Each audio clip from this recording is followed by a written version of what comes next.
Hello everyone and welcome to another Aegis dApp tutorial. In this tutorial, we'll learn how to set up firewall on your dApp. Start by clicking Enable and then paste your backup wallet address.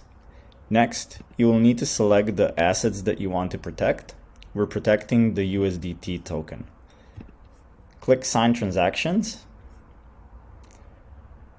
And now I will need to sign an approval for each of the tokens that I want to protect. Now that I'm protecting just one token, I will need to sign just one approval. When my approval is confirmed, I can click Sign and Submit, and I will receive another request in my wallet. This is a simple request for signature, and it doesn't incur any fee on the blockchain. I click Sign, and Firewall is enabled. If I want to transact with my wallet, I need to pause Firewall. I can do that simply by clicking Pause and confirming. If I want to re-enable Firewall, I simply click Enable. Now I will do a simple transaction of BNB to another wallet to demonstrate how Firewall works.